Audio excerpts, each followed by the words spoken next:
So here we are, part 3 of the basement bathroom. And according to the Mike Holmes book, one of the things about basements is that you can't treat it like any other room in your house. You need to make it waterproof and warm. And so one of the ways of making it waterproof is by having proper perimeter drains, obviously, but by eliminating the moisture issue. And what we've done is, instead of having the sleepers on the concrete, we put styrofoam on the concrete, 1-inch styrofoam with 5/8 T&G plywood over that, and then we ran 1/2-inch plywood in the opposite direction over that, which your flooring product can then be adhered to. But the thing about this house is that there's outside framing that exists, wooden framing, so we've insulated that with non-formaldehyde insulation. Then we have this air space, and according to the building inspector, any space 5/8 or greater is considered a traditional wall where you have air circulation. So to stop the heating cooling process, which creates moisture, we put the styrofoam right on the concrete, stuck it right on there. That isolates that space from the wall space. Then we built a wooden wall in front, and we insulated that with rock wool. This is the rock wool insulation that doesn't harbor mold, mites, mildew, doesn't absorb moisture even. And the point being there is that the plates, the wall, and everything is isolated from the concrete. That's the key. Isolate the wood from the concrete. So the foam runs right in underneath this wall here, so the plates are nowhere near the concrete, and the floor itself is floating on foam. Then the last thing you need to do is vapor barrier the whole surface. So this vapor barrier will get stretched out, basically because we had to put the shower in with its solid plumbing. We needed to have vapor barrier and insulation behind it. So we started there, and then this will get stretched and wrapped around this windowsill and wrapped right into the corner, and then that isolates this room from the outside.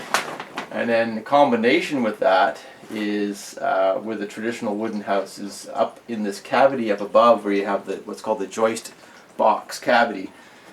I went with the styrofoam, couple of layers of 2-inch foam right to the outside rim joist, maybe a little bit hard to see in there, but and spray foamed it, and that there then stops air circulation, right? Because as soon as you have air circulating through, it brings moisture with it. So if you can isolate the moisture or prevent moisture, then you can keep that space warm. And then what we did is we put regular insulation in front of it, and then vapor barrier up in between the joists. And this is more of what the building inspector actually requires. Is he requires a vapor barrier in that space. Sure.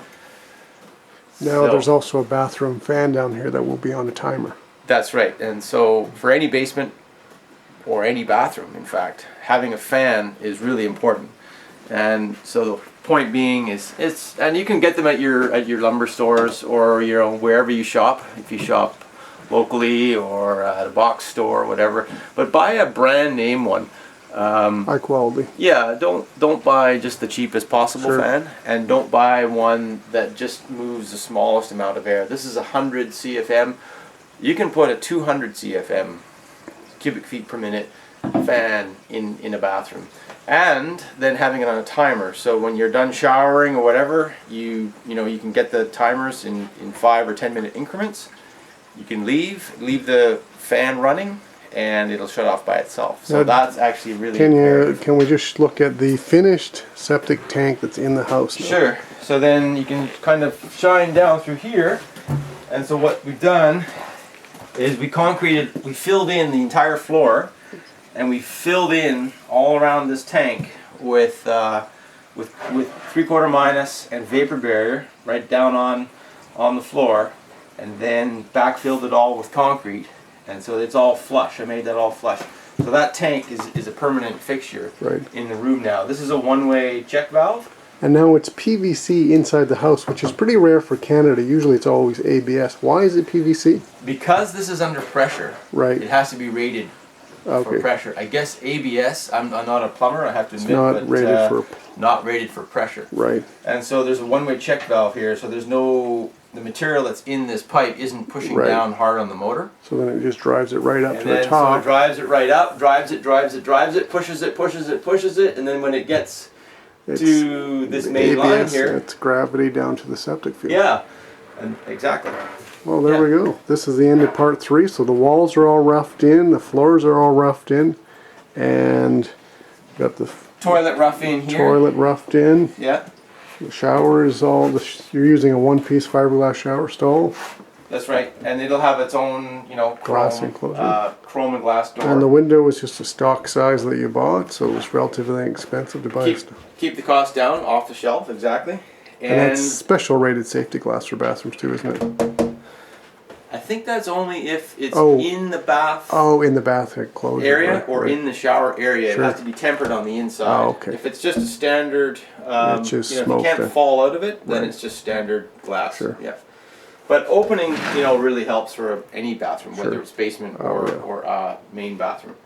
And then we have a space for vanity here, and that's all roughed in. And this is what they call the trap arm. So that was a little bit tricky because you can only have a maximum distance of Right. trap arm Right. length.